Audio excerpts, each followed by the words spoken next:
আসসালামু আলাইকুম ভিউয়ার্স, আশা করছি আল্লাহর রহমতে সবাই ভালোই আছেন।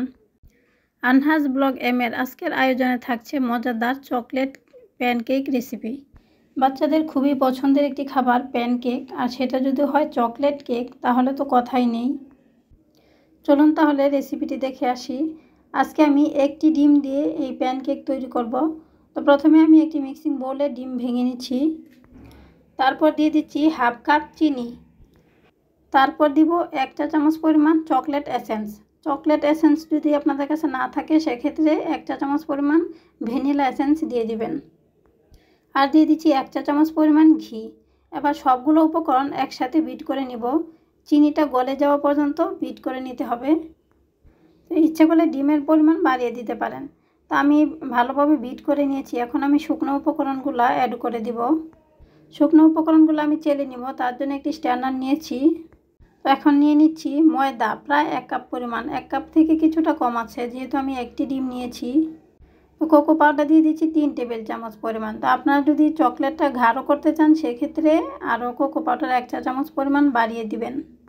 দিয়ে দিচ্ছি 1 চা চামচ পরিমাণ বেকিং পাউডার। শুকনো উপকরণগুলোতে অনেক সময় গুটি গুটি থাকে, তো সেজন্যই চেলে নিতে হয়। চেলে নিলে ব্যাটারটা একদম স্মুথ হয় এবং কেকটাও ভালো হয়। তো দেখুন কতগুলো গুটি গুটি বের হয়েছে।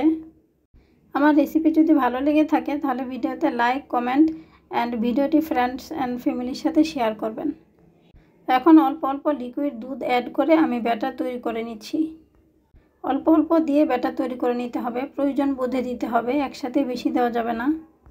আর যদি কোনো কারণে ব্যাটার পাতলা হয়ে যায় সেক্ষেত্রে আরও কিছুটা ময়দা অ্যাড করে দিবেন। আমি কিন্তু অল্প অল্প দুধ অ্যাড করে দিচ্ছি, তা আপনারা দেখতেই পাচ্ছেন আমি একসাথে দেই নাই। আমি 1 কাপ পরিমাণ দুধ নিয়েছি, মনে হচ্ছে পুরোটাই লেগে যাবে। এখন আমি হাফ কাপ পরিমাণ সয়াবিন তেল দিয়ে দিচ্ছি। আমি আবারও ভালোভাবে বিট করে নিচ্ছি, আর কিছুটা সময় নিয়ে বিট করে নিতে হবে, তাহলে কিন্তু কেকগুলো স্পঞ্জি হবে। 1 কাপ দুধ আমার পুরোটাই লেগেছে। আর প্যানকেকের ব্যাটারটা একদম পাতলা হবে না, কিছুটা ঘন থাকবে। আমার ব্যাটারটা কিন্তু তৈরি হয়ে গেছে। তো এখন আমি কেকগুলো তৈরি করে নিব। তো দেখুন ব্যাটারের কনসিস্টেন্সিটা। তো ফ্রাই প্যান ভালো করে গরম করে নিয়ে তারপরে আমি চুলার হিট মিডিয়াম টু লোতে রেখে আমি কেকগুলো বানিয়ে নিচ্ছি। তো প্যানটা নাড়ানোর প্রয়োজন নাই, এমনিতেই কেকগুলো সেট হয়ে যাবে। আর প্যানে আমি তেলও ব্রাশ করি না, তেল ছাড়াই আমি কেকগুলো বানিয়ে নিচ্ছি, কারণ ব্যাটারে তেল এবং ঘি দেওয়া আছে। আর কেকগুলো ঢেকে দেওয়ারও প্রয়োজন নাই, নিজে নিজেই হয়ে যাবে। তো এ পর্যায়ে আমি কেকটা কিছুক্ষণের জন্য উল্টায় দিব। তো কিছুক্ষণ রেখে আমি আবারও উল্টায় দিয়ে তারপরে কেকটা নামিয়ে নিচ্ছি। প্যানকেক তৈরি করতে খুব বেশি সময় লাগে না, তাড়াতাড়ি হয়ে যায়। আমি সবগুলো কেক তৈরি করে নিয়েছি। একটা কেক আমি ভেঙে দেখাচ্ছি। বাচ্চাদের টিফিনের জন্য পারফেক্ট একটি রেসিপি। কেকগুলো একদম নরম তুলতুলে হয়েছে। তো দেখুন ভিতরটাও কত সুন্দরভাবে কুক হয়েছে। যারা অলরেডি আমার চ্যানেলটি সাবস্ক্রাইব করেছেন সবাইকে অসংখ্য ধন্যবাদ জানাচ্ছি।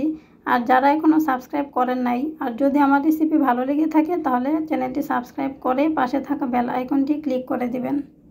তো আজকের মতো এখানেই বিদায় নিচ্ছি। দেখা হবে ইনশাআল্লাহ পরবর্তীতে। আল্লাহ হাফেজ।